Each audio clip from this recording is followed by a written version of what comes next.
Yan sa unahan, tingnan natin. Ayan, oh. Nabalot na siya ng round concrete form. So, parang ano na, pupuring na rin. So dito ang baba nun, no? Hindi na patatawirin dito sa expressway. Yung mga excavator dito, nandun sila sa tawid, no? Sa mismong harapan ng NAIA Terminal 3. Doon sila naghuhukay, ayun, no?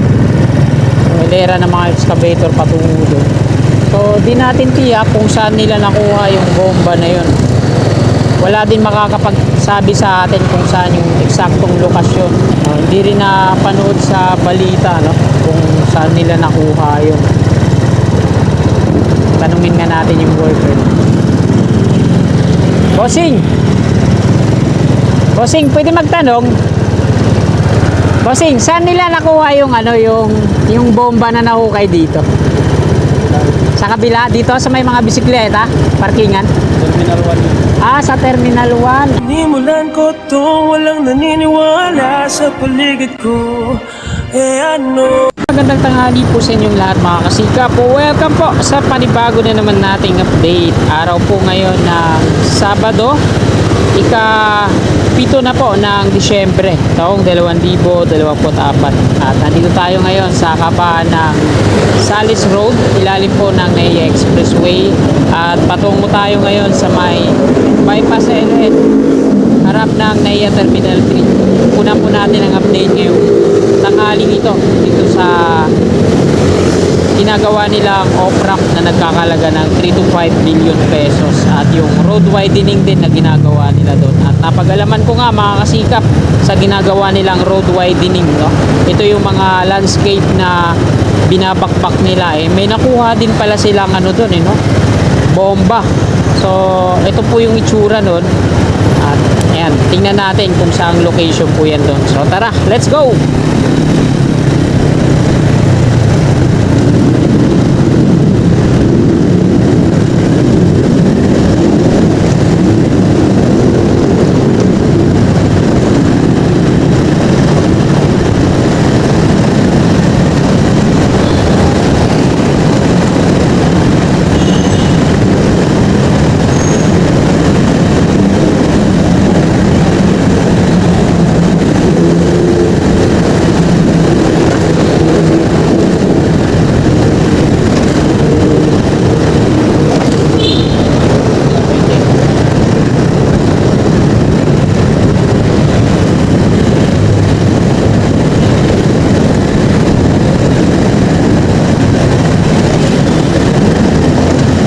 Villamor Air Base na po to dito sa kaliwa.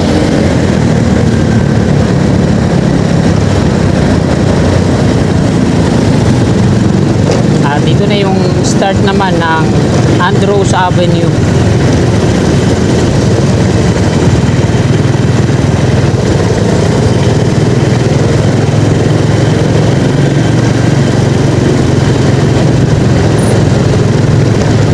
Ito yung off-ramp galing Skyway Stage 1 patungo dito sa Newport City. Meron siyang toll dito sa kaliwa, no? Tatlong counter po yan.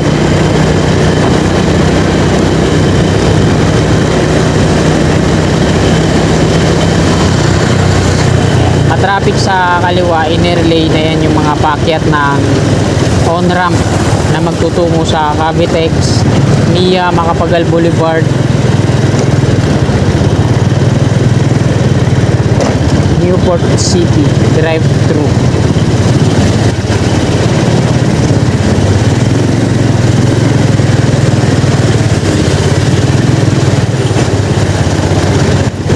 So hindi po nabalita yan sa television, ano, yung nakuhang bomba dito sa may NAIA Terminal 3. Siguro dahil nga para di maalarma yung mga pasahero, ano. Pero base sa itsura na itong bomba na nakuha dito, no, parang matagal na siyang nakabaon sa lupa. Andros Avenue.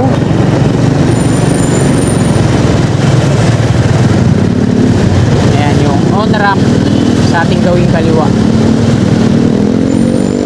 Bayadang naman ang expressway ito dito sa taas.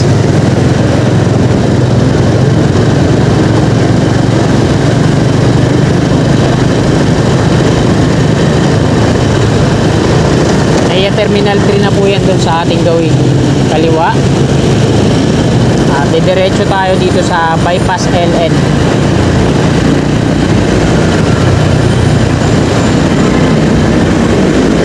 So ito yung P4 na ginawa nila sa kabila. Malawak naman dito sa kanan, bakit nagganon pa sila dyan?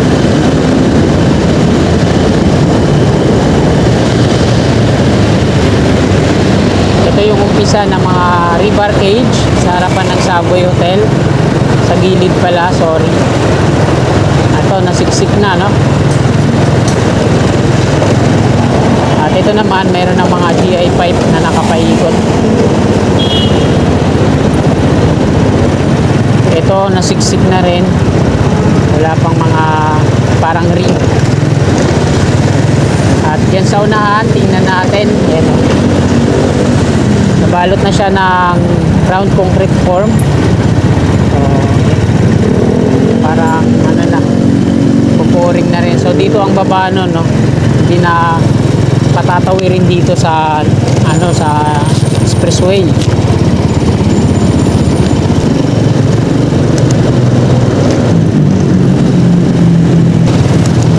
Ayan. So meron na siyang mga kanal sa gilid-gilid. At ayan, yung mga excavator dito, nandun sila sa tawid, no? Sa mismong harapan ng NAIA Terminal 3. Doon sila naghuhukay, ayun, no? Hilera ng mga excavator patungo doon. So, di natin tiyak kung saan nila nakuha yung bomba na yun. Wala din makakapagsabi sa atin kung saan yung eksaktong lokasyon. Meron din dito, excavator. Ayan, o. Ayan yung arrival at departure sa harapan mismo. So yung bakod dito tinanggal na nila, tapos yung LED billboard wala na rin dito.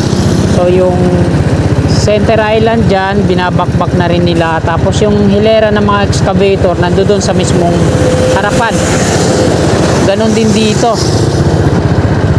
So yun nga, pagkasabi ko, wala tayong eksaktong lokasyon kung saan nila nakuha yung bomba. Meron din mga excavator dun sa unahan, sa may parkingan ng bisikleta. Papakita ko sa inyo yun mamaya. Hindi rin na panood sa balita, no? Kung saan nila nakuha yun. Tanungin nga natin yung worker. Bossing! Bossing, pwede magtanong? Bossing, saan nila nakuha yung ano, yung bomba na nahukay dito? Sa kabila dito sa may mga bisikleta, parkingan? Terminal 1 yun. Sa Terminal 1. Akala ko dito sa 3. Grabe, ano? Pero ano eh, parang nilulumot na siya, no? Parang napakatagal na. Parang vintage bomb na yun. Oh. Pero ang laki, no? Grabe. Tingin nyo, sinadya kaya ibaon yun, no? May planong Mga panahon ng World War, parang panggal. Oo nga, no? Kasi kung... Oo nga, eh. Sir, salamat po. So, doon pa pala yan sa ano, Terminal 1, yung bomba na nahukay. Kasi nagkakaroon din sila ng ano doon. Pati sa May 4, may ginagawa din doon, eh. Ayan, no? Yung mga rebar cage. So, hindi pala to dito. Ayan, maliwanag po sa atin na hindi pala dito sa NAIA Terminal 3 yung bomba na nakuha. Yung nakausap natin sa mismong San Miguel Corporation po, nagtatrabaho yun patay sa uniforme niya, no? Hindi yung subcontract, yung Winswell, Arken, hindi po yun. Talagang dun sa SMC Infrastructure nagtatrabaho.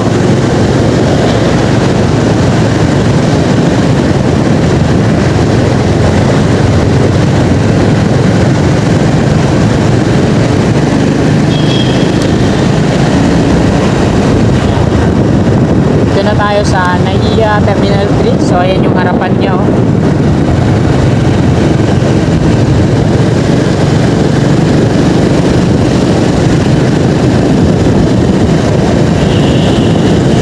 Maliwalas na dito, no? Wala na yung mga center island, pinagbabakbak na pati dito sa likod natin.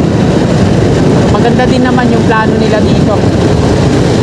Mas priority nga nila to dito sa ng San Miguel Corporation sa NAIA Rehabilitasyon, NAIA Terminal 3, 1 and 2, tsaka 4. Kasama natin pala sa rehab yun. Mas priority ni Ramon Angto dito kaysa dun sa sa New Manila International Airport, yung dun sa may Talimtip, Bulacan. Mas focus sila dito, tingnan nyo. So ayan, pakita ko ulit sa inyo dito.